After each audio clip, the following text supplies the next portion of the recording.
आज के वीडियो में हम क्लास 10th के मोस्ट इंपॉर्टेंट क्वेश्चंस करने जा रहे हैं 4 और 6 नंबर के। ठीक है, बाकी मैंने सब कुछ पढ़ा रखा है, एक बार डिस्क्रिप्शन आप ज़रूर चेक कर लें। क्वेश्चन नंबर जो जो भी कराऊंगा ना, वो क्वेश्चन आपके एग्जाम में पक्का पक्का आएगा ही आएगा, उस टाइप का ज़रूर आएगा। कह रहे हैं द्विघात बहुपद के शून्य ज्ञात कीजिए और शून्यकों तथा गुणांकों के बीच संबंध की सत्यता की जाँच कीजिए। ये क्वेश्चन आपके एग्जाम में 4 नंबर में 100% गारंटी के साथ आएगा ही आएगा। ठीक है, तो क्वेश्चन नंबर कौन सा? 22वें का क है। ठीक है, इसे हमें हल करना है। तो द्विघात बहुपद क्या है, हमें निकालना है शून्यक, तो हम यहाँ लिखेंगे शून्यक के लिए। ठीक है, शून्यक के लिए क्या करते हैं, जो भी हमारा बहुपद होता है उसे हम शून्य के बराबर मान लेते हैं। 3x² - x - 4 बराबर 0। ठीक, अब आप जानते हैं क्या होता है, इसकी गुणा इसके साथ। ठीक है, हमें 2 अंक लेने हैं, 3 और 4, जिनकी हम गुणा करें तो 12 है, और घटाने पर x का गुणज क्या है, कुछ नहीं तो 1 है, घटाने पे 1 है। 4 तो यहाँ 12, 4 में से 3 घटाओगे 1 आ जाएगा। ठीक है, चलिए, तो यहाँ हमारे पास आ जाएगा, चूंकि माइनस है तो ब्रैकेट लगा के मान रखो, 4x माइनस के 3x। अब हमें क्या करना है, माइनस से अंदर गुणा कर देना, माइनस के 4x माइनस माइनस प्लस के 3x। ये हो गया। अब आपको यहाँ से जोड़ा बनाना है, आप ये वाला चिन्ह ना लगाते रहना, इट इम्प्लाइज का। यहाँ से एक जोड़ा बनेगा, यहाँ से एक जोड़ा बनेगा। पहले वाले जोड़े से क्या उभयनिष्ठ आ रहा है, सिर्फ x उभयनिष्ठ आ रहा है। तो जब x बाहर आ जाएगा तो यहाँ से 3 बचेगा, x² से सिर्फ एक x बाहर आया है तो एक x बच जाएगा, x बाहर आ गया तो यहाँ से 4 बचेगा। चिन्ह यहाँ क्या है, प्लस का है। यहाँ से कुछ भी उभयनिष्ठ नहीं है इस जोड़े से। जब कुछ भी उभयनिष्ठ नहीं होता तो 1 लेते हैं उभयनिष्ठ, और फिर वैसा का वैसा वो पूरा आ जाता है। अब आप देखेंगे कि भैया ये चीज़ और ये चीज़ सेम टू सेम आई है, यानी कि आपने बिल्कुल सही काम किया है। जो 2 बार है आप उसे 1 बार लिखेंगे, और जो उभयनिष्ठ निकाला था वो दूसरे वाले ब्रैकेट में आ जाएगा चिन्ह के साथ, x प्लस का 1। अब इसको एक बार 0 मानना है, इसको एक बार 0 मानना है। यदि 3x माइनस 4 बराबर 0, तो ये जो माइनस का 4 है इधर आके प्लस का 4 हो जाएगा, और ये जो 3 गुणे में है इधर आके क्या हो जाएगा, बट्टे में, पहला शून्यक। उसके साथ साथ यदि इस गुणनखंड को 0 मानोगे, x प्लस 1 बराबर 0, तो प्लस का 1 इधर आके क्या हो जाएगा, माइनस का 1। ठीक, ये हमें हमारे शून्यक मिल गए। इसको आप अल्फा बोल लो, इसको आप अपना बीटा बोल लो। ये हमारे क्या है, ये हमारे शून्यक है। ठीक है, पहला आंसर आ गया। चूंकि हमारे पास बहुपद हमको क्या दे रखा है, बहुपद px बराबर हमको दे रखा है 3x² माइनस के x माइनस के 4, यही दे रखा है। तो बहुपद में a के स्थान पर क्या है, a क्या होता है, x² का गुणज 3 है, b के स्थान पर x का गुणज माइनस के 1, और c क्या होता है, अचर पद माइनस के 4। तो पहली जांच हमें करनी है शून्यकों का योगफल। ठीक है, शून्यकों का योगफल, ये पहली जांच है, जिसका सूत्र होता है अल्फा प्लस बीटा बराबर माइनस के b बट्टा a। ठीक है, ये सूत्र होता है। अल्फा हमें कितना मिला था, 4/3, प्लस बीटा में मिला था माइनस का 1, b हमारे पास है माइनस का 1, और a हमारे पास है 3। ठीक है, इसके बट्टे में कुछ नहीं तो मैं 1 ले सकता हूँ, लॉस ऑफ आ जाएगा 3, 3 एकम 3, 4 एकम 4, प्लस गुणा माइनस माइनस, 3 एकम 3, नेगेटिव नेगेटिव पॉजिटिव, 1/3। 4 में से 3 घटाओगे 1 आ जाएगा, 1/3, 1/3। ठीक है, तो दोनों तरफ क्या आ गया, समान आ गया। ठीक है, अब हम अगली जांच करेंगे शून्यकों का गुणनफल नंबर 2। शून्यकों का गुणनफल, ठीक है, जिसका जो सूत्र होता है वो होता है अल्फा गुणा बीटा बराबर c बट्टा ए। आपको मेरी हैंड रिटन नोट्स चाहिए, इसके तो वो फ्री में मिल जाएंगे, जिसके लिए आपको हमारा टेलीग्राम चैनल ज्वाइन कर लेना है फ्री में। ठीक है, अल्फा का मान क्या है, 4/3, और बीटा का मान आया था माइनस का 1। सी हमारे पास है माइनस के 4, और ए हमारे पास है 3, 4 एकम 4, बट्टे में 3, ऊपर ऊपर गुणा होती है, और इधर भी -4/3, तो दोनों तरफ क्या है, समान है। यानी कि हमारी जांच भी सही आई है, जांच सही है यानी कि हमारा उत्तर बिल्कुल सही है। कोई भी अगर डाउट हो, दिक्कत हो, आप एक बार दोबारा देखें। पूरी एनसीईआरटी वगैरह मैंने पढ़ा रखी है, जिसकी लिंक्स मिलेगी आपको डिस्क्रिप्शन पे। अगला जो प्रश्न है, आपको एक रैखिक समीकरण युग्म दिया जाएगा, उसको हल करना है। ठीक है, तो ये विलोपन विधि से हल करो, प्रतिस्थापन से हल करो, अगर बोलता है तो उससे करेंगे, और नहीं बोला तो फिर आपकी मर्जी है, किसी से भी आप हल कीजिए।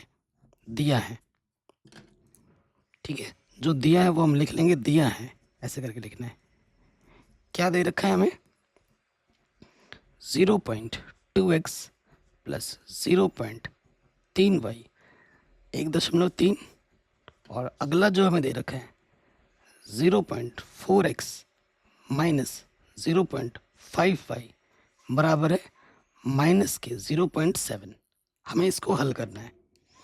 तो देखिए, एक स्थान के बाद दशमलव है, ठीक है, तो दशमलव हटाओगे, एक आ जाएगा, एक स्थान एक 0 बढ़ जाएगा। यहाँ पे भी वही है, दशमलव हटाओगे 3 लिखोगे, एक स्थान है, एक 0 बढ़ जाएगा। सेम चीज़ यहाँ पर भी, दशमलव हटाओगे, एक स्थान है, एक 0 बढ़ जाएगा। वही काम यहाँ पे आ जाएगा, 4/10x, 5y/10 और -7/10। इसके इधर से 10 बट्टे ओवरनिस्ट, इधर से भी 10, 10 से 10 कैंसिल हो जाएगा, इधर से 10 ओवरनिस्ट आ जाएगा। देखो 10 जब ओवरनिस्ट लोगे 1/10, तो यहाँ बचेगा 2x, यहाँ बचेगा 3y, और यहाँ है 13/10, 10 से 10 कटा, तो हमारे पास क्या मिलेगा, 2x प्लस 3y बराबर 13। ये है पहला समीकरण सही रूप में। ऐसे इसके बट्टे में 10 इधर से ओवरनिस्ट आ जाएगा, कट जाएगा, निकाल के दिखा देता हूँ। यहाँ 4x और यहाँ बचेगा 5y, और ये -7/10, 10 से 10 कटा, यहाँ बचा 4x -5y -7। ठीक है जी, ये हमें हमारा मिल गया दूसरा समीकरण। अब समीकरण 1 और समीकरण 2 को हमें क्या कर लेना है, हल कर लेना है। क्या करते हैं, विलोपन। इसका गुणा 4 है, x का गुणा 4 बनाने के लिए इसमें 2 से गुणा करना पड़ेगा। तो मैं यहाँ लिखता हूँ समीकरण 1 व 2 से, समीकरण 1 व 2 से। तो इसमें 2 से गुणा कर रहे हैं, तो 2 दूनी 4x, 2 3 6y और 13 दूनी 26। ये 4x -5y और -7, गुणज समान हो गए, समान चिन्ह होने पे घटाते हैं, यहाँ लिख देंगे घटाने पर। घटाने पर चिन्ह बदलता है, प्लस का माइनस, माइनस का प्लस, माइनस का प्लस, प्लस माइनस कटा, 6 और 5 11y, यहाँ से आ जाएगा 6 और 6 12 13 33। ठीक है, तो 11 गुणे में इधर के बट्टी में आ जाएगा 11 3 33। तो y का मान हमको मिलेगा 3। y का मान हमको कितना मिला, 3। y का मान किसी भी एक समीकरण में रख दीजिए, यहाँ रख दीजिए। चूंकि हमारे पास है 2x प्लस 3y बराबर 13, और y का मान हमें पता है 3। ठीक है, 3 3 9, और प्लस का जो 9 है इधर आके क्या होगा, माइनस का 9 होगा, चिन्ह बदल जाता है, यहाँ आ जाएगा 4। हमें x का मान निकालना है, ये 2 गुणे में इधर के बट्टे में आ जाएगा, 2 दूनी 4, तो x का मान कितना होगा, 4 होगा आंसर। तो x और y का मान ही हमसे पूछा गया था, निकल गया आराम से। कहीं पे भी डाउट हो दोबारा देखें। अगले प्रश्न में हम आ जाते हैं 4 नंबर में। कह रहे सिद्ध कीजिए कि बाह्य बिंदु से वृत्त पर खींची गई स्पर्श रेखाओं की लंबाइयां समान होती हैं। एक्चुअली ये प्रमेय कितना है, ये प्रमेय है 10.2। गौर नंबर का प्रश्न है, हर साल एग्जाम में आता है 4 नंबर में। तो आपके पास क्या है, एक वृत्त है, ये वृत्त का क्या है, केंद्र है। हमसे क्या बोला गया है, वृत्त से अगर एक बाह्य बिंदु लेते हैं, मान लो P है, और इस बिंदु से वृत्त पर अगर स्पर्श रेखा खींचते हो, तो इन दोनों वृत्त की जो लंबाइयाँ होती हैं वो समान होती हैं। इसका नाम A बोल दो, इसका नाम B बोल दो। ठीक है, तो हमें सिद्ध क्या करना है, यहाँ लिख देते हैं, हमें सिद्ध करना है। क्या सिद्ध करना है आपको? कि पी ए पी बी के बराबर है, पी ए पी बी के बराबर है। अब ये प्रूफ ही चल रहा है, ध्यान रखना, रचना करनी पड़ेगी। रचना में क्या करना है, ओ से बी को मिलाना है, ए से ओ को मिलाना है, और आपको पी से ओ को मिलाना है। ठीक है, मिला दीजिए। तो रचना में हम लिखेंगे ए O B O P O को हमने क्या किया है, हमने मिलाया है। ठीक है, हमने इन तीनों बिंदुओं को मिला दिया। अब देखो, चूंकि ये त्रिभुज है, ये त्रिभुज बन गया है, और बराबर बराबर दिखाना है, यानी कि इस त्रिभुज को सर्वांशम दिखाना है। ठीक है, तो आप जानते हैं जो स्पर्श रेखा होती है, जो त्रिज्या होती है, उसके बीच में 90 अंश का कोण बनता है प्रमेय 10.1 के अनुसार। तो यहाँ लिखोगे चूंकि प्रमेय 10.1 से कोण ए कोण बी दोनों के दोनों कितने हैं, 90 डिग्री। जहाँ जरूरत पड़ेगी इसका इस्तेमाल करेंगे, जरूरत तो पड़ेगी जरूर। अब आ जाओ त्रिभुज पी ए ओ व त्रिभुज पी बी ओ में। ठीक है, आप देखेंगे कि भैया ये वृत्त की क्या है, त्रिज्या है, ये भी वृत्त की त्रिज्या है। तो आपका जो ओ ए है वो किसके बराबर है, ओ बी के बराबर है कि नहीं? जो ओ ए है वो बराबर है ओ बी के। क्यों बराबर है? क्योंकि वृत्त की त्रिज्या है, और वृत्त की त्रिज्या आपस में समान होती हैं। जिसके बाद ये जो कोण ए है और उसके बाद ये जो कोण बी है वो बराबर है 90 डिग्री का है। उसके बाद 90 अंश के सामने वाली भुजा क्या होती है, कर्ण। कर्ण, दोनों में जो कर्ण है वो उभयनिष्ठ है। पी ओ बराबर है पी ओ के। क्यों बराबर है ये भैया? क्योंकि ये उभयनिष्ठ भुजा है। उभयनिष्ठ भुजा है तो एक दोनों त्रिभुज के एक आधार समान है और एक कर्ण समान है। ठीक है, तो कौन से नियम लगता है, आर एच एस। अतः कक्षा 9 में पढ़ा होगा आपने, अतः आर एच एस द्वारा, किसके द्वारा, आर एच एस द्वारा जो त्रिभुज है पी ए ओ वो सर्वांशम हो जाएगा त्रिभुज पी बी ओ के। ठीक है, ये आपने प्रूफ दिखा दिया। अब यहां लिखोगे अतः सीपीसीटी द्वारा, सीपीसीटी द्वारा क्या हो जाएगा, ये जो ए पी ए है और ये जो पी बी है वो बराबर हो जाएंगे। पी ए बराबर क्या हो जाएगा, पी बी। यही हमें सिद्ध करना था। हैंस प्रूव्ड, इति सिद्धम। बताइए कोई डाउट या कोई दिक्कत नहीं होगी? तो ये क्वेश्चन भी हमारा आराम से बन गया। अब आते हैं अगले प्रश्न में जो एग्जाम में बार बार आता है। कह रहे हैं त्रिभुज एबीसी की भुजा बीसी पर बिंदु डी इस प्रकार है कि एडीसी जो कोण है वो बीएसी के बराबर है। तो हमें सिद्ध करना है कि जो सी ए स्क्वायर है वो बराबर होगा सी बी गुणा सी डी के। शानदार क्वेश्चन है, हर साल एग्जाम में आ जाता है बार बार। क्वेश्चन नंबर घ है, हमारे पास एक त्रिभुज है। ठीक है, त्रिभुज का नाम हमारे पास क्या है, ए बी सी है। ये ए है, ये बी है, ये सी है। ठीक है, बी सी पर एक भुजा डी है, बी सी भुजा पर एक बिंदु डी है। इस प्रकार है कि ए डी सी कोण, ए डी सी मिलाना पड़ेगा, ए डी सी कोण, ये वाला जो कोण है वो किसके बराबर है, बी ए सी के, बी ए सी के। ये वाला कोण इसके बराबर दे रखा है, तो जो दिया है वो मैं लिख भी देता हूँ। दिया है, चित्र बनाना है। ठीक है, हमें क्या दे रखा है कि कोण ए डी सी बराबर है कोण बी ए सी के। समीकरण मान लेते हैं और हमको सिद्ध क्या करना है, सिद्ध करना है। क्या सिद्ध करना है, सी ए स्क्वायर किसके बराबर है, सी बी गुणा सी डी के बराबर है। देखो सी बी कहाँ दिख रहा है, सी बी ये भुजा, सी डी ये भुजा, मतलब इस छोटे त्रिभुज को इस बड़े वाले त्रिभुज के समरूप दिखाना पड़ेगा, तभी ये प्रूफ हम कर पाएंगे। तो मैं लिखूंगा त्रिभुज, इसी से आइडिया लग रहा है ए डी सी व त्रिभुज बी ए सी में। ठीक है, यहाँ पे आ जाओ। अब आप देखोगे मेरे भाई कैसे कर सकते हैं। देखो इस छोटे वाले त्रिभुज में भी सी कोण है और इस बड़े वाले त्रिभुज में भी सी कोण है। तो कोण सी बराबर कोण सी क्यों बराबर है भैया? क्योंकि ये उभयनिष्ठ कोण है।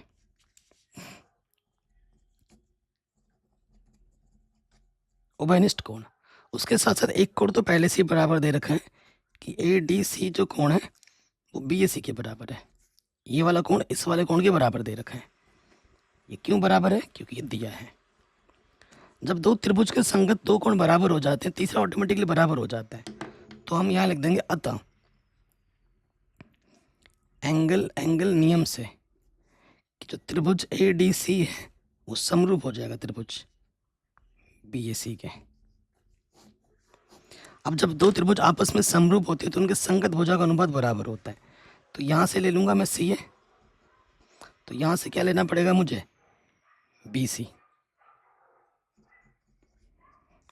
ठीक है, फिर मैं यहाँ से इसके बट्टे में क्या ले रहा हूँ? सी ए ले रहा हूँ। यहाँ से सी ए लिए तो मुझे यहाँ से क्या लेना पड़ेगा? C D.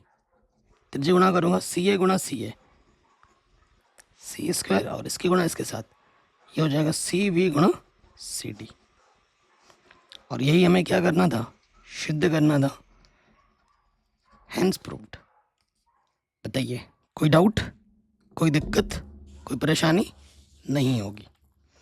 अगले प्रश्न में हम आ जाते हैं। हमें क्या निकालना है? माध्यक निकालना है। माध्यक निकालने के लिए एग्जाम में ना बार बार आता है प्रश्न, बार बार। ठीक है, तो चलिए माध्यक निकालते हैं। तो सबसे पहले हमें यहाँ लिखना पड़ेगा, यहाँ लिखना होगा वर्ग अंतराल। यहाँ क्या लिखना होगा? वर्ग अंतराल।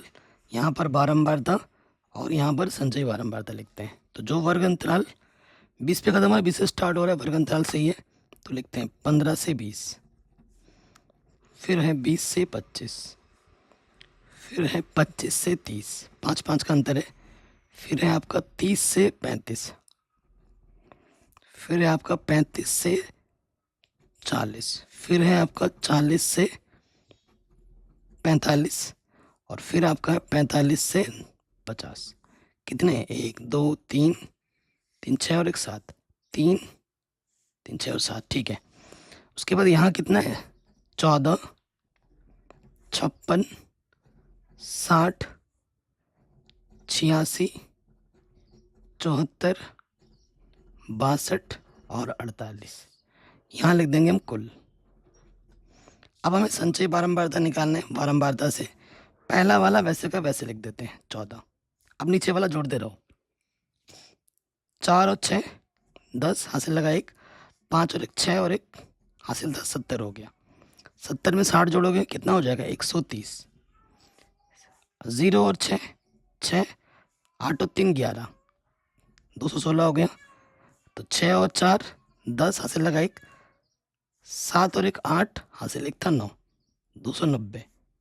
जोड़ दोगे तो ये क्या हो जाएगा? 0 और 2 2, 9 और 6 15, हासिल लगा 1, 352 में 48 जोड़ोगे तो ये हो जाएगा 400। और इन सब को जब जोड़ोगे तो आपको मिलेगा 400। ठीक है, एफ के कुल योगफल को हम एन से दर्शाते हैं। यहाँ 400 है ना, तो यहाँ पे भी 400 ही आना चाहिए, ना ज़्यादा ना कम। अगला स्टेप आपको क्या देखना है? एन बट्टे 2 देखना है। एन है 400, 400 बट्टे 2 यानी कि 200। 200 से ज़्यादा ढूंढो सी एफ में, पहली बार जो दिख रहा है ये 200 से ज़्यादा पहली बार दिखा 216, उसी के सीध में जाओ। चौथे नंबर पे 46, उसी के सीध में जाओ ये। और जहाँ से आपने चेक किया है ना जस्ट उसके ऊपर वाला। तो ये क्या है मेरे भाई? ये है हमारा एफ, ये है हमारा सी एफ और ये हमारा क्या? माध्यक वर्ग। ठीक है, तो यहाँ लिखेंगे चूंकि माध्यक वर्ग। माध्यक वर्ग कितना है हमारे पास? 30 से 35। ठीक है, माध्यक वर्ग हमारे पास 30 से 35 है, इसलिए माध्यक वर्ग की जो निम्न सीमा है एल 30 है। कितने का अंतर है? 30 से 35, 5 का अंतर है। एफ कितना है हमारे पास? 86 और संचयी बारंबारता कितना है? 130। ठीक है जी, अब आ जाओ माध्यक पे, इसलिए माध्यक निकालना है। माध्यक को हम माध्यिका भी कहते हैं। इसका सूत्र क्या होता है? एल प्लस एन बट्टा 2 माइनस सी एफ गुणा एच, बट्टे में क्या होता है एफ। तो एल का मान हमारे पास है 30, एन बट्टे 2 हमारे पास है 200, सी एफ हमारे पास है 130, एच का मान है 5, ठीक है। और बट्टे में एफ कितना हमारे पास है 86, 30 70 7 पंजे 35 बट्टे 86, भाग दे दो, 86 से भाग दे दो 350 में, ठीक है। तो कितनी बार जाएगा 90, 9 चौको 36, ज़्यादा बार हो जाता है, 4 बार देखें, 4 छंग 24, हासिल लगा 2, 4 अठे 32 और 2, 4 छंग 24, हासिल लगा 2, 4 अठे 32, 32 और 2 34, घटाएंगे तो क्या बचेगा 6 बचेगा, दशमलव लगाओ 0 हो जाएगा, फिर 0 लगाना पड़ेगा, है ना। तो 90, 9 पंजे 45, 9 छक 54, 9 सत्ते 63, ज़्यादा हो जाएगा, 9 छक 54। तो आइडिया लग गई कितनी बार गया, तो भाग दोगे तो 4.06, दशमलव के 2 स्थान तक बहुत है, तो आंसर आ जाएगा 34.06।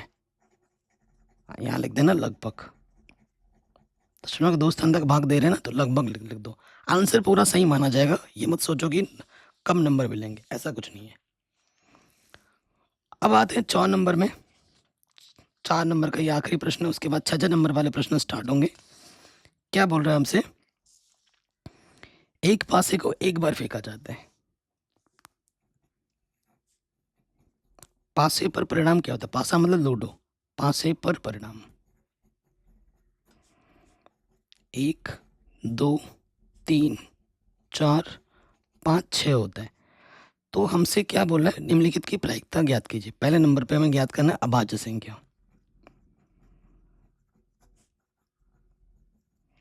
अभाज्य संख्या क्या होता है, जो स्वयं से विभाजित हो और एक से विभाजित हो। 2 है, एक ना तो भाज्य होता है ना ही अभाज्य, 3 है और 5, ये अभाज्य संख्या है। और नंबर 2 क्या है, 2 और 6 के बीच स्थित संख्या, 2 और 6 के बीच स्थित संख्या। तो 2 और 6 के बीच में क्या है मेरे भाई, 3 है, 4 है और 5 है। हमारे पास कुल परिणाम कितने हैं, कुल परिणाम 6, ठीक है। पहले वाले पे आ जाओ, पहले वाला हमें निकालना है अभाज्य संख्या आने की प्रायिकता। अभाज्य संख्या आने की प्रायिकता, प्रायिकता क्या होता है, प्रायिकता का जो सूत्र होता है वो होता है संभव परिणाम बट्टे में कुल परिणाम, ठीक है। तो संभव परिणाम कितना है हमारे पास, 1 2 3, कुल परिणाम कितना है 6, 3 कम 3, 3 दूनी 6, पहले वाले का आंसर। उसके बाद नंबर 2 पे आ जाओ, 2 और 6 के बीच स्थित संख्या आने की प्रायिकता, 2 और 6 के बीच स्थित संख्या आने की प्रायिकता। तो संभव परिणाम हमारे पास कितना है, संभव परिणाम है 3, कुल परिणाम है 6, तो इसका भी आंसर क्या आ जाएगा 1/2। 6 नंबर का पहला क्वेश्चन क्या बोल रहा है, हम सारे करेंगे। कह रहे हैं यदि किसी समांतर श्रेणी एपी के प्रथम 8 पदों का योगफल 64 और इसके 17 पदों का योगफल 289 हो तो श्रेणी का प्रथम पद एवं सारांतर हमें ज्ञात करना है, ठीक है। तो मान लेते हैं,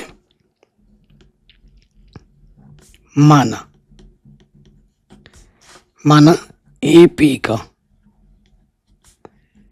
जो पहला पद है, प्रथम पद, वो ए तथा सार्वंत्र जो है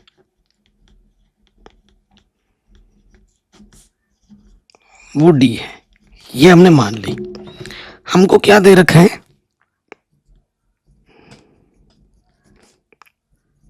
दिया है 8 पदों का योगफल, ठीक है।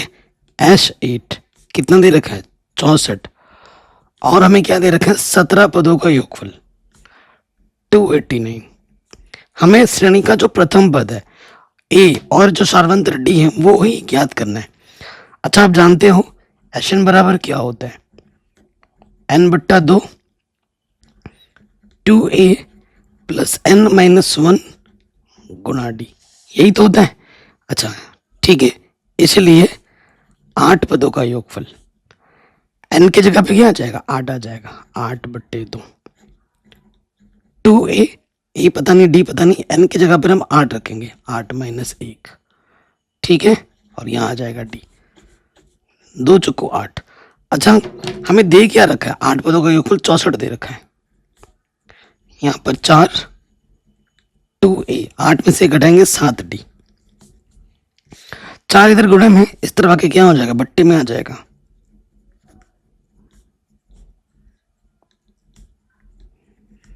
ठीक है, तो क्या हो जाएगा 4 से जब काटोगे 4 एकम 4 2 बचा 4 छंग 24 तो 2a प्लस 7d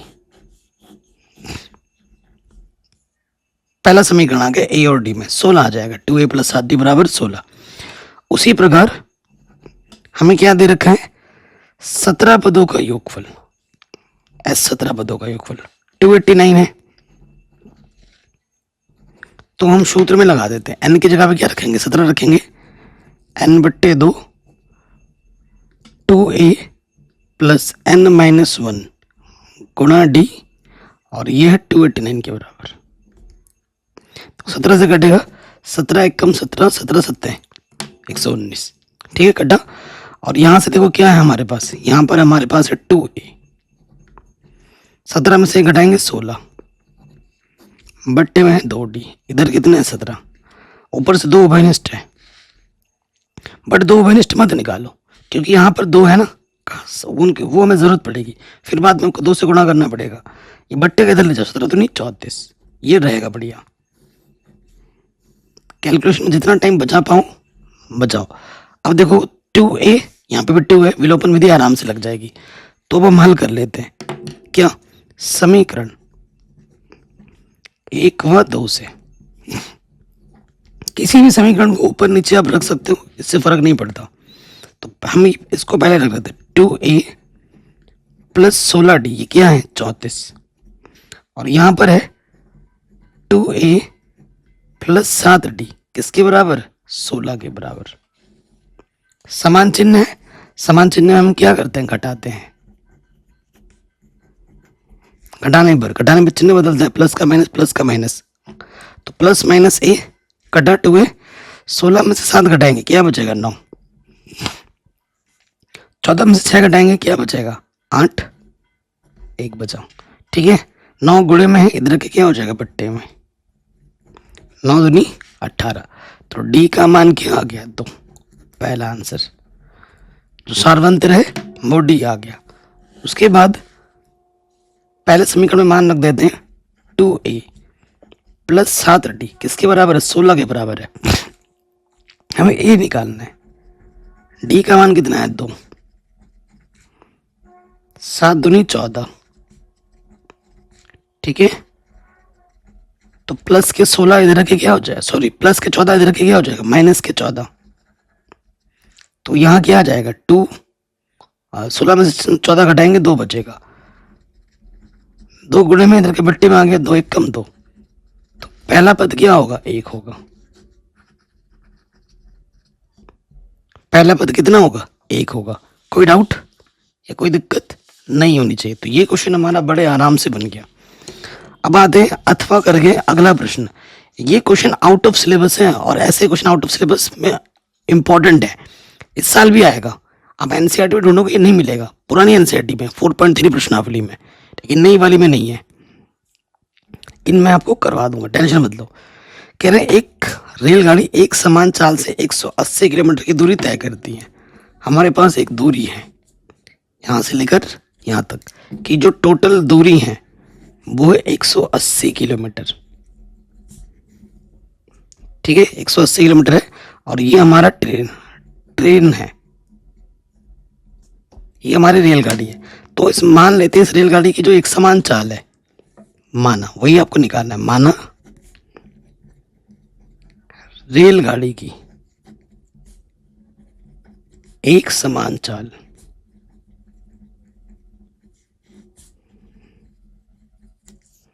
कितनी मान लेते हैं?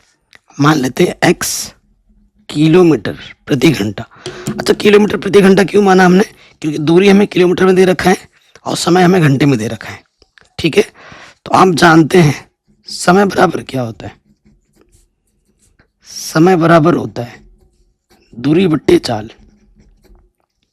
ठीक है, तो अब देखो, प्रथम शर्तानुसार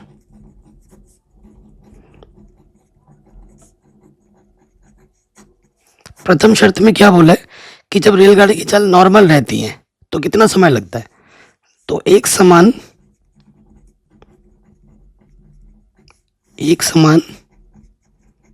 चाल से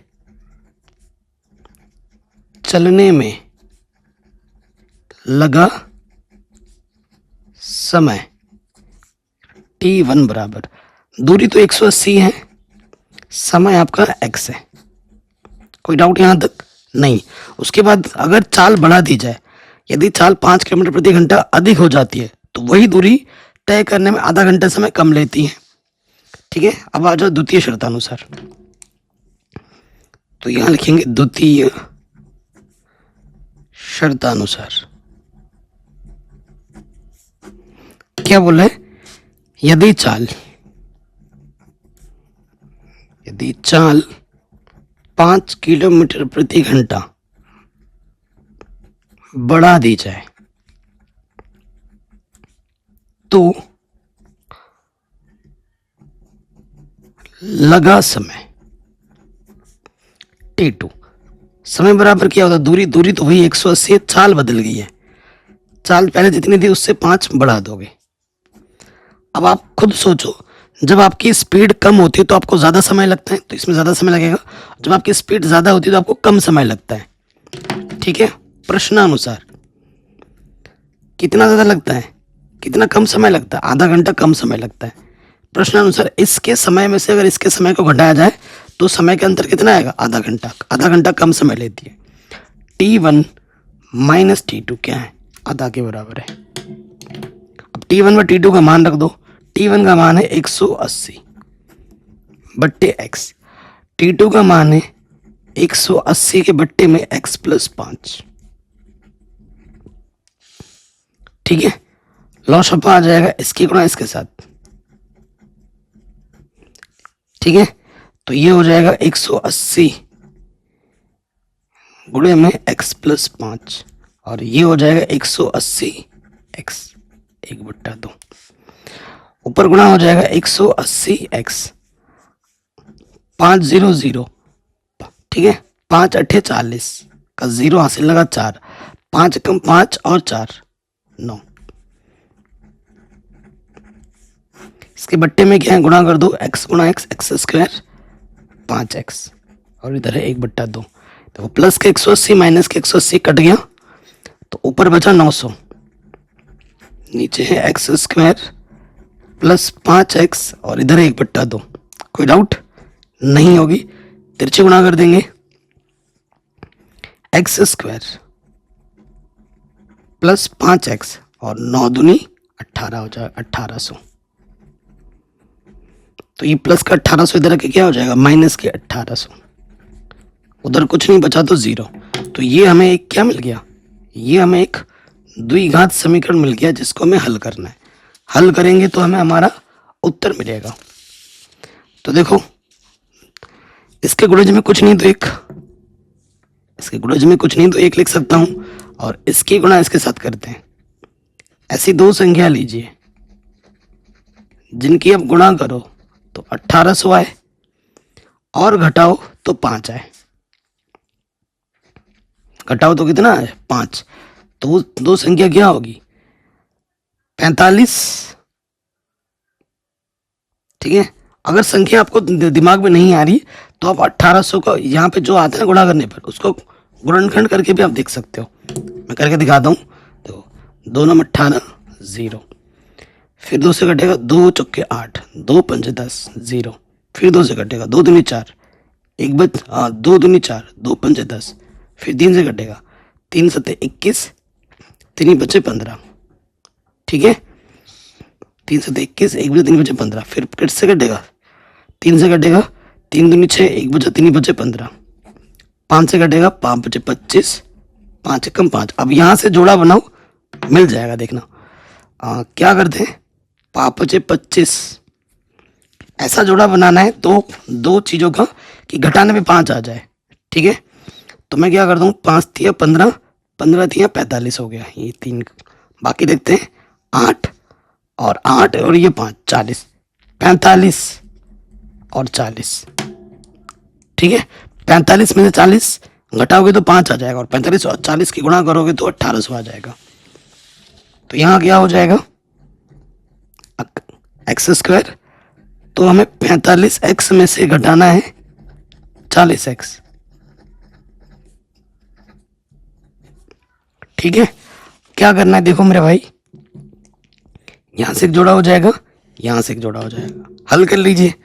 तो इस जोड़े से x उभयनिष्ठ, एक्स स्क्वायर से एक एक्स बाहर आ गया, x बचा, प्लस का चिन्ह, x बाहर आ गया तो यहां से 45 बचा, माइनस यहाँ सिंगल है तो 40 उभयनिष्ठ आ जाएगा, x बचा। ब्रैकेट के बाहर नेगेटिव है, अंदर चिन्ह बदल जाएगा, तो यहाँ हो जाएगा 40 चौके 160, 40 पंजे 200। ये चीज और ये चीज सेम टू सेम आई है, यानी कि आपने सही किया है। तो जो 2 बार उसको हम 1 बार लिखते हैं। ठीक है, गुणनखंड बनाओगे तो जो 2 बार है उसको हम 1 बार लिखेंगे, और जो उभयनिष्ठ निकाला है उसको दूसरे वाले ब्रैकेट में लिखेंगे चिन्ह के साथ। अब इसको 0 मानना है, इसको 0 मानना है। यदि x प्लस के 45 बराबर 0, तो क्या हो जाएगा, प्लस का 45 इधर आके क्या हो जाएगा, माइनस के 45। दूसरी बार क्या होगा, इसको 0 मानोगे। यदि x माइनस 40 बराबर 0, तो माइनस का 40 इधर आके क्या हो जाएगा, प्लस के 40। कौन सा सही है, यह अमान्य स्पीड कभी माइनस में होती है, नहीं होती है। तो रेलगाड़ी की चाल क्या हो जाएगी, 40 किलोमीटर प्रति घंटा। अतः रेलगाड़ी की चाल, क्या हो जाएगी, 40 किलोमीटर प्रति घंटा होगी। आंसर। कोई डाउट है, कोई दिक्कत है, बताइए। नहीं होनी चाहिए, आराम से बन गया। अगले प्रश्न में आ जाओ, 24वां नंबर क्वेश्चन क्या बोल रहे, एक गोलाकार कांच के बर्तन के एक बेलन के आकार की गर्दन है जिसकी लंबाई 7 सेंटीमीटर है। देखो क्या बोला, गोलाकार कांच की बर्तन है। 24वां नंबर का प्रश्न है। तो मैं चित्र बनाता हूं। तो हमारे पास गोलाकार बोला है, तो गोला बना लेते हैं एक। फिर क्या बोला है, बेलन के आकार की गर्दन है, बेलन के आकार की गर्दन है, यानी कि सुराही हो गया, गड़ा हो गया। ठीक है, जिसकी लंबाई 7 सेंटीमीटर है, जिसकी लंबाई कितनी है, 7 सेंटीमीटर है। और क्या दे रखा है हमें, और व्यास 2 सेंटीमीटर है, यहां से लेकर यहां तक कितना दे रखा है, 2 सेंटीमीटर। ओके, जबकि गोलाकार भाग का व्यास जो है, गोलाकार भाग ये वो कितना है, 8.4 सेंटीमीटर है। ये एनसीईआरटी का ही प्रश्न है। ठीक है, ज्ञात कीजिए बर्तन में कितना पानी भरा जा सकता है। तो इस प्रश्न को बस घुमा दिया गया, इसका आंसर क्या होगा, 346 है ना, हमें तो ये याद भी होगा।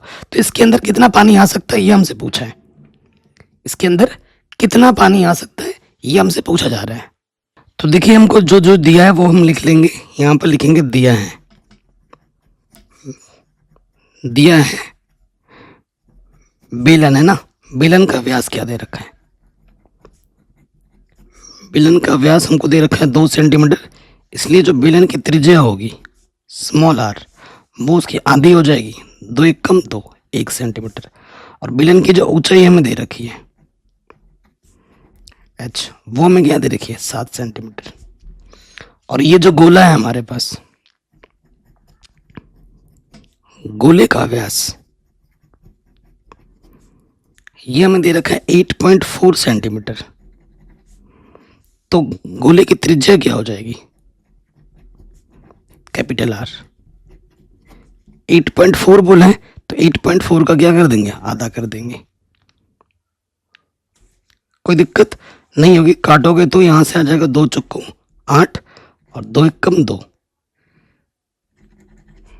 ठीक है, उसी से मिलता जुलता प्रश्न है जो एनसीईआरटी में हमने किया था, लेकिन एग्जाम आई थिंक उसमें थोड़ा सा अलग था और इसमें थोड़ा सा अलग है। थोड़ा बस घुमा दिया गया है क्वेश्चन को, बल्कि और आसान कर दिया गया है यहाँ पर कैलकुलेशन को। हमें क्या निकालना है? इसके अंदर कितना पानी आ सकता है, यानी कि हमें आयतन निकालना है, यानी प्रश्नानुसार हम क्या निकालेंगे?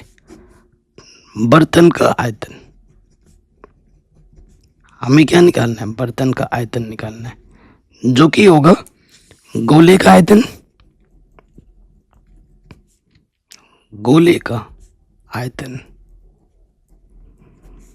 प्लस बेलन का आयतन।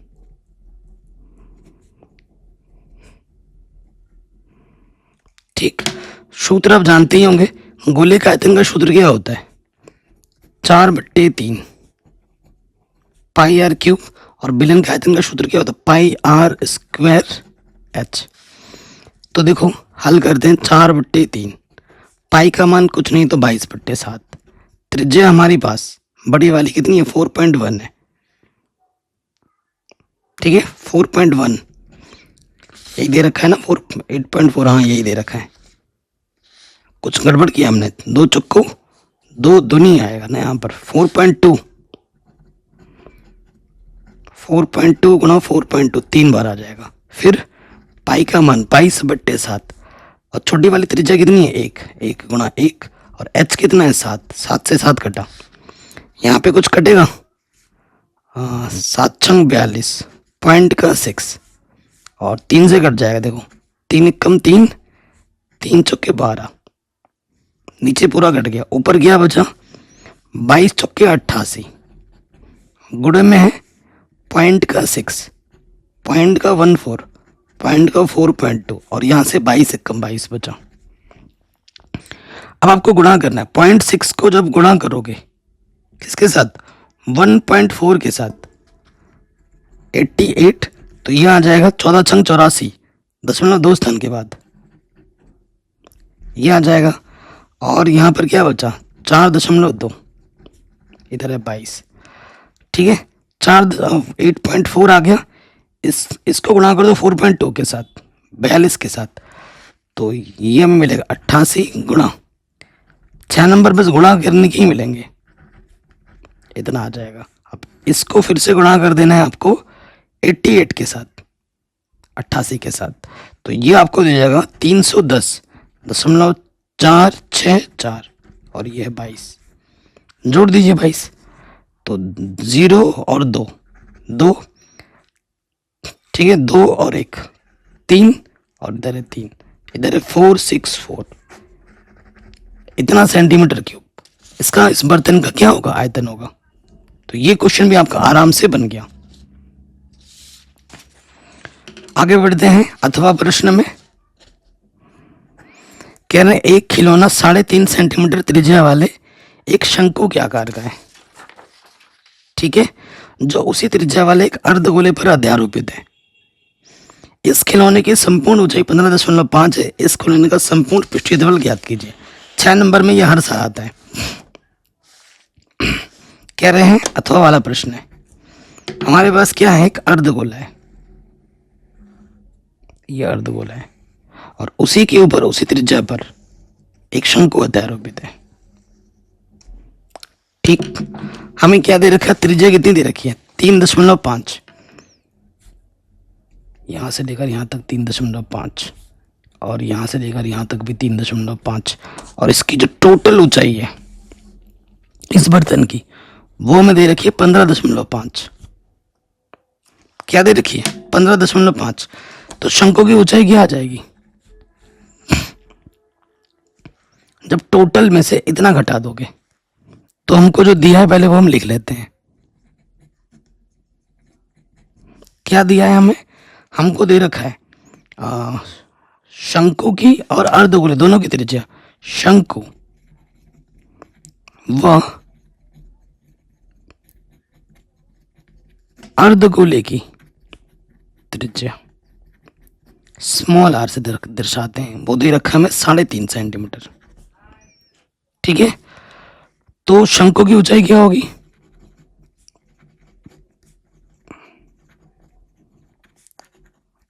एच बराबर टोटल ऊंचाई में से 15.5 में से 3.5 घटा देंगे तो कितना बचेगा? 12 बचेगा, 12 सेंटीमीटर। ठीक है, सो देखो मेरे भाई 3.5 को मैं कैसे लिख सकता हूँ? 7/2 लिख सकता हूँ, क्योंकि दशमलव है, हटा दोगे एक नीचे आ जाएगा, एक स्थान एक 0 बढ़ जाएगा। 5 दूनी 10, 5 7 35, ऐसे भी लिख सकता हूँ। क्योंकि पृष्ठीय क्षेत्रफल निकालना है, क्या होगा? अर्धगोले का पृष्ठीय क्षेत्रफल प्लस शंकु का पृष्ठीय क्षेत्रफल। शंकु के पृष्ठीय क्षेत्रफल में हमें क्या चाहिए होगा? तिर्यक ऊंचाई L चाहिए होगा, तो वो हम निकाल लेते हैं। चूंकि तिर्यक ऊंचाई L बराबर अंडर रूट के अंदर क्या होगा? h² plus r²। तो h कितना है मेरे पास भाई? 12 है, और r मेरे पास कितना है? 7/2। हल करते हैं इसको, तो 12 का वर्ग 144, 7 7 49, 2 दूनी 4। ठीक, इसके बट्टे में कुछ नहीं तो मैंने 1 ले लिया। लॉसअप क्या आ जाएगा? 4 एकम 4। ठीक है ना, तो इसकी गुणा इसके साथ होती है और इसकी गुणा इसके साथ। 144 चौके 576, 49 एकम 49, जोड़ोगे तो आ जाएगा 625/4। 625 का वर्गमूल होता है 25, 4 का वर्गमूल होता है 2, भाग दोगे 2 एकम 2, 2 दूनी 4, 2 पंजे 10, 12.5 सेंटीमीटर आपको मिल जाएगा L। बताइए कोई डाउट, कोई दिक्कत यहां तक नहीं होगी। अब आ जाओ प्रश्नानुसार। ठीक है, प्रश्नानुसार आ जाओ। प्रश्नानुसार ठोस का पृष्ठीय क्षेत्रफल, क्षेत्रफल पूछा, ये ध्यान रखिएगा। आयतन भी पूछ सकता है। क्या हो जाएगा? अर्धगोले का पृष्ठीय क्षेत्रफल, शंकु का पृष्ठीय क्षेत्रफल। तो यहां लिख देंगे अर्धगोले का पृष्ठीय क्षेत्रफल प्लस शंकु का पृष्ठीय क्षेत्रफल। कोई डाउट यहां तक नहीं होगी। अर्धगोले का होता है 2 पाई r² और शंकु का होता है पाई RL। तो कम से कम पाई r उभयनिष्ठ है, तो यहां से 2r बचा और यहां से L बचा। मान रखेंगे पाई का मान 22/7 और r का मान 7/2 और L का मान है 12.5। 2 से 2 कटा, 7 से 7 कटा, 2 एकम 2 एकम, बाहर आ गया 11 और यहां से 12.5 में 7 जोड़ दोगे तो यहां आ जाएगा 19.5। गुणा करोगे 11 बचे 55, हासिल लगा 5, 11 9 99 और 5 104 का 4, हासिल लगा 10, 11 कम 11 और 10 21.1 स्थान के बाद सेंटीमीटर स्क्वायर आंसर। ठीक है, तो ये क्वेश्चन भी हमारा बड़े आराम से बन गया। अब आते हैं नेक्स्ट क्वेश्चन पर। ठीक है, और चैप्टर नंबर 9 से आपको पता है 6 नंबर का एक प्रश्न आएगा ही आएगा। 2 क्वेश्चन दिए होंगे जिनमें से आपको एक करना होगा, तो हम तो सारे कर रहे हैं यहाँ पर। अब आ जाओ 25वें नंबर पर। क्वेश्चन पढ़ेंगे और चित्र बनाएंगे। कह रहे हैं बहुमंजिल भवन के शिखर से देखने पर एक 10 मीटर ऊंचे भवन के शिखर और तल के जो अवनमन कोण है 30 और 45 है। बहुमंजिल भवन की ऊंचाई याद कीजिए। देखो ये हमारा बहुमंजिल भवन है और ये हमारी जमीन है। भवन हो या घर हो, जो भी हो, बनेगा कहाँ पर? जमीन पर। और ये हमारा भवन है 10 मीटर। इसकी ऊंचाई कितनी दे रखी है प्रश्न में? 10 मीटर। यहां से लेकर यहां तक 10 मीटर है। ठीक, तो हमें क्या बोला, एक बहुमंजिल भवन के शिखर से देखने पर, 10 मीटर ऊंचे भवन के शिखर और तल के अवनमन कोण। पहले क्या बोला, शिखर, शिखर, ये शिखर हो गया और ये तल हो गया। जो अवनमन कोण है वो 30 और 45 है। तो इसके समांतर मुझे यहाँ रेखा लेनी पड़ेगी। ठीक है, यहाँ पर जो कोण बोला है, यहाँ पे कोण पहला बोला है 30 है और अवनमन कोण यहाँ बनता है ना, अगला जो कोण बोला वो बोला 45 है। तो हमें क्या निकालना है, हमें इस बहुमंजिल भवन की ऊंचाई निकालनी है। अगर यहाँ से लेकर यहाँ तक 10 है तो यहाँ से लेकर यहाँ तक भी कितना होगा, 10 ही होगा। मैं इस हाइट को क्या मान लेता हूँ, कुछ मान लेता हूँ। मैंने इस हाइट को h मान लिया, यहाँ से लेकर यहाँ तक। तो अगर h मुझे मिल जाए और h में मैं 10 जोड़ दूं तो मुझे मेरे बहुमंजिल भवन की ऊंचाई आराम से मिल जाएगी, मिलेगी। तो मैं नाम देता हूँ इसका, ए बिंदु, बी बिंदु, सी बिंदु, डी बिंदु, ई बिंदु। प्रश्न पढ़ के अगर चित्र बन गया तो काम आसान हो गया। दो समकोण त्रिभुज बने होंगे, एक छोटा वाला और एक बड़ा वाला। इसको बस हल कर लो, आपको आपका उत्तर मिल जाएगा। ठीक, देखो, जब इस प्रश्न में हमें क्या देखना है, देखो ये तो निकालना है और इसी सीध में ये भी दे रखा है। जो दिया होता है, जो निकालना होता है उसके भी सम्मान लगाते हैं, परंतु यही दे रखा है और यहीं पर निकालना भी है। तो अगली भुजा कौन सी लें, तो जो हमको वो भुजा लेनी होती है जो दोनों त्रिभुजों में उभयनिष्ठ हो। देखो, छोटे वाले त्रिभुज में भी ये जो मान है और बड़े वाले त्रिभुज में भी ये जो मान है वो समान होगा, कि समांतर। अगर इसको आप x मानोगे तो ये भी क्या होगा, आपका x ही होगा, क्योंकि ये इसके समांतर है। ठीक है, तो माना ए बी क्या है, ए बी हमारे पास h है। ठीक है, और उसके बाद सी डी, सी डी हमारे पास क्या है, सी से लेकर डी, इसको हमने x मान लिया। अगर सी डी x है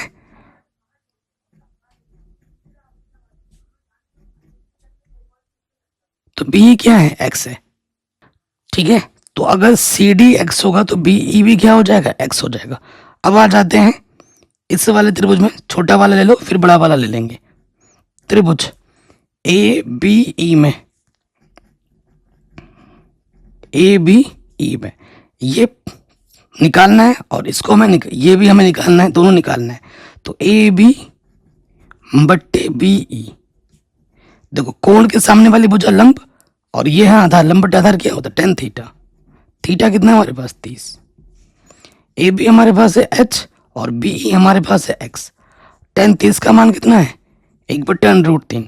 तिरछे गुणा करेंगे, x से कम x और ये हो जाएगा h√3। समीकरण नंबर 1। ठीक, अब आ जाओ दूसरे वाले बड़े वाले समकोण त्रिभुज में, त्रिभुज ए सी डी में,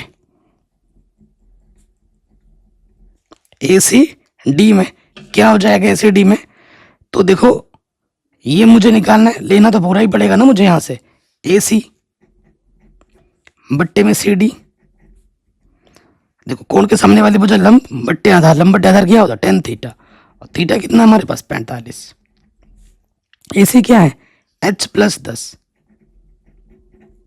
और सी डी हमारे पास क्या है, सी डी को हमने x माना है।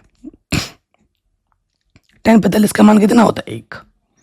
अब इसके बट्टे में कुछ नहीं तो 1 ले लो, तिरछे गुणा कर दो, h+10 एक कम h+10, x एक कम x, हमें h निकालना है। ठीक है, तो ये प्लस का 10 इधर आके माइनस का 10 हो जाएगा। अब मैं क्या करूंगा, x का मान रख दूंगा,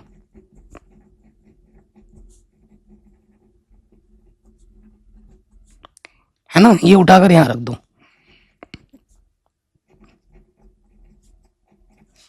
अब थोड़ा सा दिक्कत हो जाएगा, ये माइनस वाला इधर प्लस में आ जाएगा और ये प्लस वाला इधर आके माइनस में, h ले लोगे उभयनिष्ठ।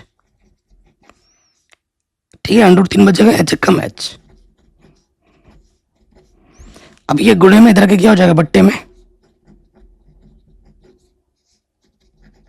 अब हम क्या कर दोगे, परिमेयकरण कर दोगे। परिमेयकरण क्या होता है कि विपरीत चिन्ह से ऊपर नीचे क्या करना है, गुणा करना है। ठीक है, नीचे किस रूप में आ रहा है, ए माइनस बी ए प्लस बी, जिसका सूत्र होता है ए स्क्वायर माइनस के बी स्क्वायर, यही होता है। तो ऊपर हमारे पास क्या है, ऊपर हमारे पास है 10 अंडर रूट 3 प्लस 1, नीचे आ जाएगा A square minus B square. ठीक है, तो ऊपर आ जाएगा 10 under root 3 plus 1, under root 3 का वर्ग 3, 1 का वर्ग 1, तो 3 में से 1 घटाओगे 2 आ जाएगा, 2 पंजे 10, तो ये हमें मिल जाएगा 5 अंडर रूट 3 प्लस 1 एच।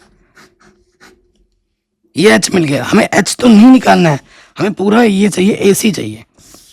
ठीक है, यहाँ यही लिख देता हूं, इसलिए बहुमंजिल की ऊंचाई, बहुमंजिल की ऊंचाई क्या होगी, h प्लस 10। तो h का मान हमारे पास कितना है, 5 अंडर रूट 3 प्लस 1 10, तो गुणा कर दोगे 5 अंडर रूट 3, 5 एकम 5, 10 और 5 कितना हो जाएगा 15, 5 उपनिश ले लो, 5 तिया 15 और यहां से बचेगा अंडर रूट 3, आंसर। ठीक है जी, तो ये क्वेश्चन हमारा बड़े आराम से बन गया। अब ये वाला कर लिया, ये वाला बचा है, इसको भी हम सॉल्व करेंगे। क्वेश्चन क्या बोल रहे हैं,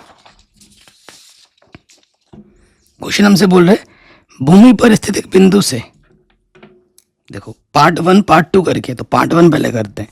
भूमि है ये, कह रहे भूमि पर स्थित एक बिंदु से एक चिमनी का उन्नयन कोण, तो ये चिमनी हमारी, ये हमारी चिमनी है और भूमि पर एक बिंदु ले लिया हमने। चिमनी का जो उन्नयन कोण है, नीचे से ऊपर देखने पर जो कोण बनता है उसे उन्नयन कोण कहते हैं। कितना दे रखा है 60। यदि चिमनी के पाद, ये चिमनी का पाद नीचे वाला हिस्सा, उस बिंदु तक की जो दूरी है यहां से लेकर यहां तक कितनी है, 25 मीटर है, तो चिमनी की ऊंचाई याद कीजिए। मान लेते हैं चिमनी की ऊंचाई क्या है, h है। इतना आसान प्रश्न है। इस वाले पॉइंट को मैं ए मानता हूं, इसे बी मानता हूं और ये सी मानता हूं, हमें ए बी निकालना है। आप जानते हैं लाला आम लाया कच्चा कच्चा आम, है कि नहीं। यहां से होता है साइन, यहां से होता है कॉस, टेन, कॉसिक, सेक, कॉट, यही तो होता है। सो आ जाओ, त्रिभुज चित्र बन गया। त्रिभुज ए बी सी में, समकोण त्रिभुज में कोण के सामने वाली भुजा क्या होती है, लंब। 90 अंश के सामने वाली भुजा क्या होती है, कर्ण। तो ऑटोमेटिकली ये क्या हो गया, आधार। तो लंब आपको निकालना है और आधार आपको पता है। जो निकालना है और जो पता हो उसमें संबंध लगाते हैं। तो ए बी बट्टे बी सी, लंब बट्टे आधार क्या होता है, टेन थीटा। थीटा क्या है 60।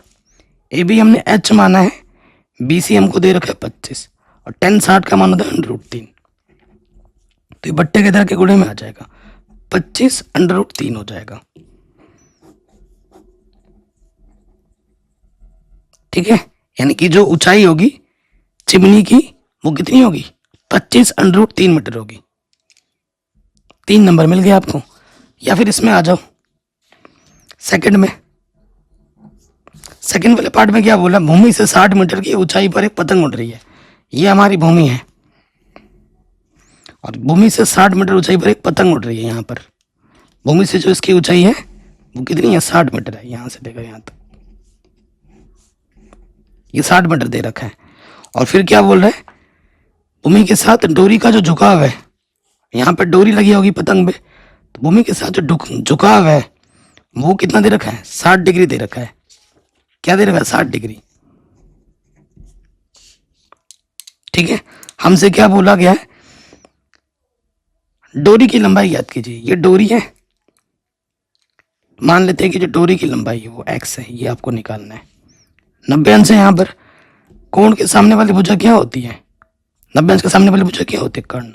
तो कर्ण हमें निकालना है और कोण के सामने वाली भुजा क्या होती है, लंब। और ये क्या है, आधार। ये लंब है, ये कर्ण है, तो ये आधार हो जाएगा। नाम दे दो इसको पी क्यू आर। तो यहां लिखेंगे त्रिभुज पी क्यू आर में। तो देखो लंब और लंब पता है, कर्ण निकालना है, तो जो पता है और जो निकालना है उसके बीच संबंध लगाते हैं, पी क्यू बट्टे पी आर। तो लंब बट्टे कर्ण क्या होता है? लंब बट्टे कर्ण होता है साइन थीटा। लंब बट्टे कर्ण क्या होता है? Sine theta. थीटा हमारे पास क्या है? 60। पी क्यू हमारे पास है 60 और पी आर हमारे पास है एक्स। साइन 60 का मान होता है √3/2। ठीक है, यहाँ एक्स आ जाएगा, इधर एक्स आ जाएगा, बट्टे वाला इधर गुणे में चला गया और गुणे वाला इधर आके बट्टे में आ गया। अंडर रूट कभी नीचे नहीं छोड़ दे, तो √3 से ऊपर नीचे क्या कर देंगे? गुणा भाग। तो यहाँ से क्या आ जाएगा? देखो, 6 दूनी 12, 120 √3, अंडर रूट गुणा √3, 2 बार अंडर रूट से गुणा होने पे अंडर रूट हट जाता है, सिर्फ 3 आ गया, 3 चौके 12। ठीक है ना? तो जो x का मान होगा, जो डोरी की लंबाई होगी, वो आएगी 40 √3। ठीक है, तो ये जो डोरी की लंबाई है, अतः डोरी की लंबाई कितनी हो जाएगी? 40 √3 मीटर। ठीक है, और इस तरीके से ये पूरा पेपर सॉल्व हो गया। ऐसे मैंने ढेर सारे पेपर ऑलरेडी सॉल्व करा रखे हैं, सारा कुछ मैंने पढ़ा रखा है। चैनल पे जाइए, डिस्क्रिप्शन चेक कीजिए, आपको आराम से मिल जाएगा।